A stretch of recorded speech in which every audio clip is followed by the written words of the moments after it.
Pourquoi, malgré toutes les vidéos que tu regardes sur la spiritualité, le développement personnel et la manifestation de ta vie restent la même? Pourquoi, malgré toutes ces vidéos que tu regardes, tu n'arrives pas à manifester ou à attirer de nouvelles opportunités dans ta vie? Je m'appelle Seydina Mohamed Diop, j'ai 20 ans, ça fait 7 ans que j'étudie la spiritualité, le développement personnel et la manifestation. Cette connaissance m'a permis de manifester des postes dans des entreprises à l'âge de 19 ans, manifester des clients listés sur Forbes pour mon business, des défilés de mode pour 3 créateurs espagnols, moi qui ai failli aller au championnat du monde de boxe thaïlandaise, plusieurs millions de francs CFA générés pour mes clients, slash plusieurs milliers d'euros. Bref, on n'est pas là pour parler de moi, mais c'est juste pour te montrer que cette connaissance m'a vraiment aidé, m'a vraiment apporté quelque chose dans la vie. Et si je devais résumer ça en une seule phrase, j'aurais dit, en vérité, Allah, je me serais concentré sur ce verset du Coran là qui dit, en vérité, Allah ne modifie point l'état d'un peuple avant qu'il ne modifie ce qu'il y a en eux-mêmes. Really interesting. On entend souvent ce verset-là, mais les gens n'ont pas vraiment compris ce que ce verset veut dire et ce dont ce verset veut parler. C'est que maintenant, ça c'est la chaîne de commandement. C'est un truc que j'aime bien appeler la chaîne de commandement de l'être humain, qui est d'abord genre avec le subconscient au sommet, le conscient et ensuite le physique.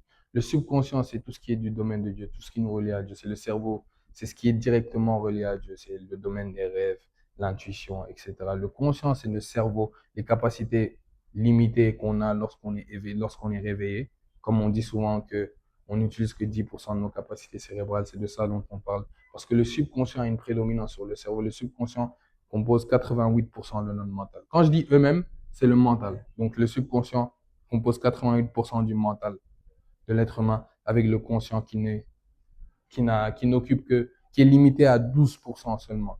Donc, j'ai remarqué que le développement personnel, ce que j'aime bien appeler la plus basse échelle de la spiritualité en réalité, parce que maintenant, le développement personnel, on va tout miser sur l'action, on va tout prôner sur l'action, faire des choses, rajouter une nouvelle chose pour atteindre la réalité qu'on veut ou pour manifester une nouvelle chose dans notre vie. Alors que pour moi, la spiritualité, ce que j'ai retenu de la spiritualité, c'est avoir une maîtrise totale de son subconscient. Parce que si tu maîtrises totalement ton subconscient, donc tu maîtrises ta réalité. Parce que Allah a dit, en vérité, Allah ne modifie point l'état d'un peuple avant qu'il ne modifie ce qu'il y a en eux-mêmes. Donc si tu maîtrises ce qu'il y a en toi-même, si tu maîtrises ce qu'il y a dans ton subconscient, tu maîtrises donc ta réalité. Mais comment est-ce qu'on fait? Comment est-ce qu'on fait? Pourquoi est-ce que personne n'arrive à donner les outils nécessaires aux gens pour qu'ils maîtrisent ce qu'il y a en eux-mêmes? Parce que je vais te dire aujourd'hui que le développement personnel, c'est un marché économique. Et un marché économique, la science de l'argent, c'est problème égale solution. Un marché économique se nourrit de tes propres problèmes-là. Donc, c'est pour ça qu'à chaque fois dans le développement personnel, on va dire, ah non, il te manque ceci, il te manque tel outil, il faut que tu lises tel livre, il faut que tu fasses telle affirmation, il faut que tu lises telle nouvelle technique de méditation, telle nouvelle technique de manifestation. Les techniques ne servent à rien. En fait, les techniques, on a vu ces techniques comme des shiny objects. On va faire des nouveaux trucs, on va utiliser des nouvelles choses, on va tester tel livre parce qu'on va penser que ça va créer un changement intérieur en nous, alors que le seul maître de ta réalité, c'est toi-même. Et l'industrie du développement personnel va toujours te vendre un nouvel outil pour te maintenir malade, en te faisant croire que cet outil-là va t'apporter la solution que tu veux, alors que non. Et je vais te donner ma définition. Je ne vais pas dire que j'ai résolu la question sur la manifestation, mais je vais te donner ma définition de la manifestation et ce qui m'a permis de manifester des choses extraordinaires dans ma vie. Donc, le subconscient, qui est le socle et le noyau de notre identité. Et comme j'ai dit, maintenant, on fait le développement, on fait la spiritualité à l'envers. C'est qu'on va aller sur la plus basse chaîne de commandement. Comme j'ai dit, il y a le subconscient, le conscient et le physique. Donc, on va aller sur la plus basse chaîne de commandement, qui est le physique, en faisant une action. Pose-toi et analyse dans ta vie. À chaque fois que tu as voulu attirer quelque chose, ou à chaque fois que tu as voulu faire quelque chose, tu as regardé directement qu'est-ce que je dois faire? Quelle action est-ce que je dois poser? Qu'est-ce que je dois faire? Au lieu de te dire quel est l'alignement identitaire que je dois refléter pour que l'univers, pour que Dieu modifie mon état extérieur et qu'il change ma réalité à la réalité que je veux. Parce que it's a game of, comme j'ai dit, celui qui maîtrise ce qu'il y a en lui-même, celui qui maîtrise son subconscient, maîtrise sa réalité. Parce que c'est une loi que Dieu a créée.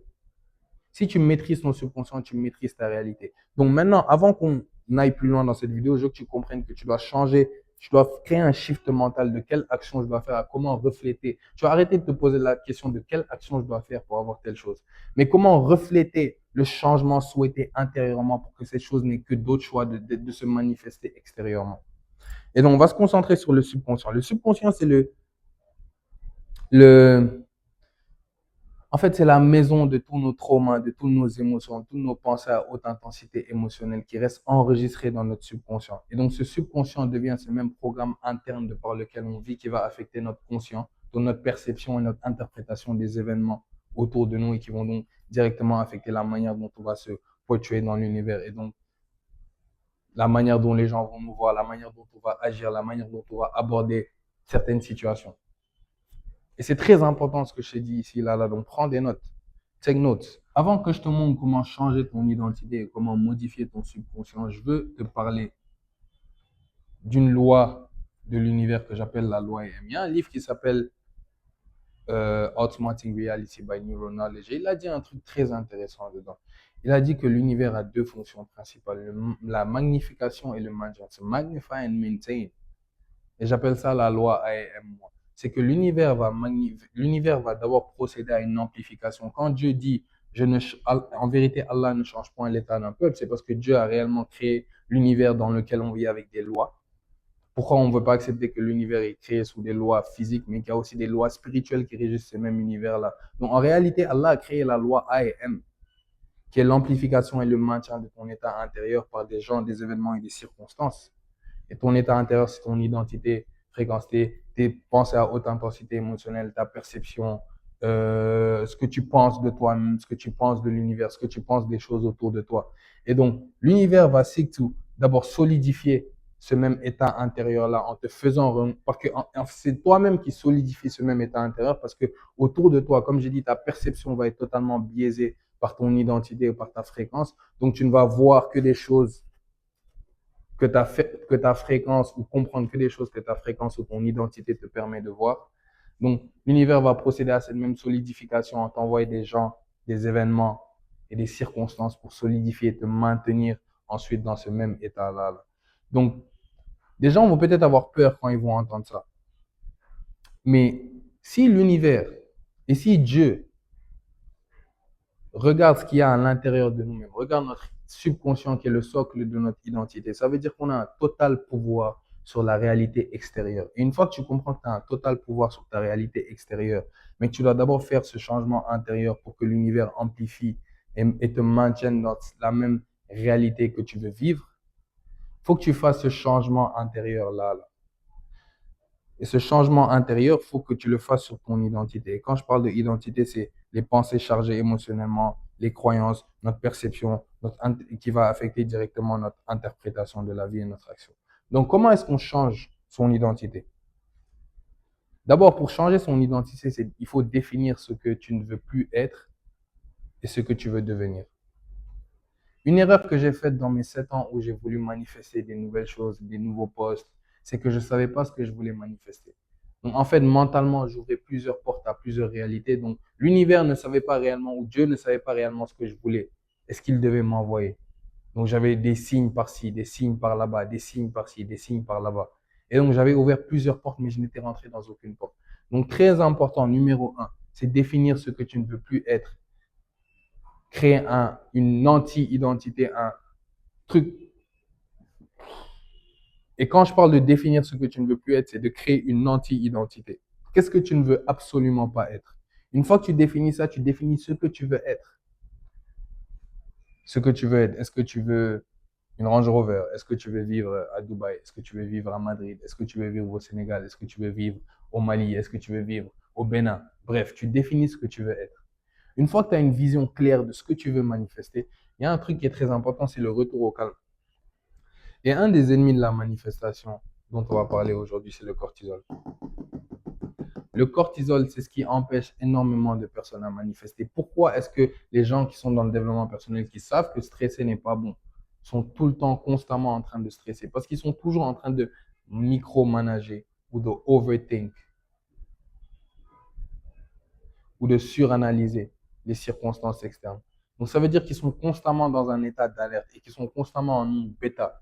Les ondes bêta du cerveau, c'est les ondes cérébrales dans lesquelles ton cerveau est lorsque tu es dans un état d'alerte, lorsque tu es en train d'analyser les choses autour de toi. Ton cerveau est très actif. Les ondes θ, c'est les ondes un peu plus basses où la porte du subconscient est ouverte. Comme on a vu, le subconscient est le socle de nos réalités. Donc, c'est sur le subconscient dont on doit se concentrer. Et les ondes alpha, c'est les ondes encore plus basses où le subconscient est totalement ouvert. Et là, on peut imprégner de nouvelles croyances et de nouvelles pensées dans notre subconscient. Parce que comme j'ai dit, l'identité est la somme des pensées chargées émotionnellement, nos croyances, notre perception. Donc tu sais maintenant que si tu veux modifier ta réalité, tu dois modifier tes pensées chargées émotionnellement. Tu dois modifier tes croyances et tu dois modifier ta perception qui va modifier ton interprétation de la vie et des événements. Et donc, il va modifier d'abord ton expérience dans ce monde. Et ensuite, l'univers ne va faire que amplifier et maintenir. Et Dieu va te pondre la réalité que tu veux. Mais il faut que tu retournes au calme. Comme j'ai dit dans l'étape 2, c'est le retour au calme. Il faut que tu retournes au calme. Il faut que tu enlèves les éléments qui te font stresser dans ta vie. Il faut que tu baisses le cortisol dans ta vie de tous les jours. Il faut que tu médites plus. Il faut que tu évites les aliments qui vont spike le cortisol, qui vont te mettre dans cet état d'alerte constant. Donc, c'est quelque chose que j'aime bien faire personnellement. C'est que quand je veux manifester une nouvelle réalité ou quand je veux changer, quand je dois faire ce changement intérieur, ce travail sur mes croyances, mes pensées et ma perception, je m'isole un peu.